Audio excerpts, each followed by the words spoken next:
That's huge news for all of those people planning a wedding right now, but it comes with new challenges. You can't have more than 300 people and you can't congregate. If it sounds like a wedding might be tough to pull off, following those two guidelines, we thought the same thing. So we sent our own bride to be, CINCINNATI, to find out how couples and vendors are adjusting.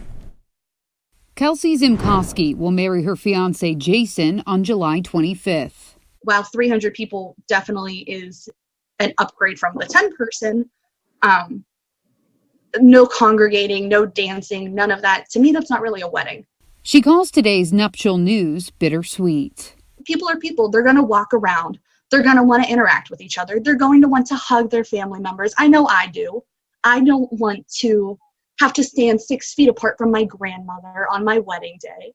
Fellow 2020 bride Nicole Villegas is wrestling with the logistics of her September wedding. We were going to have a buffet style, so now do you do, pre-portioned plates? Do you, how do you hand out drinks? Do you put a limit and have somebody watching that limit as to saying, okay, only 15 people allowed on the dance floor, or, you dance here, you dance here.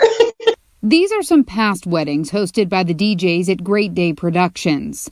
The company is already brainstorming ways to keep the party going, but not on a crowded dance floor. Their first wedding of this year's unusual season is June 6th. As I mentioned, it's an outdoor event at the Anderson Heritage Center, which is an outdoor venue, which is a plus. I think anybody that has an outdoor venue is going to have an advantage.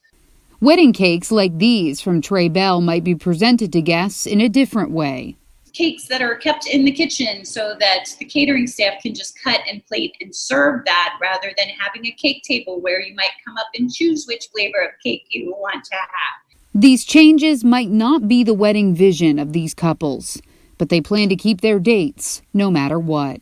Ultimately, it's about love. It's about the marriage. It might look a little bit different. It might have face masks. There might be hand sanitizer.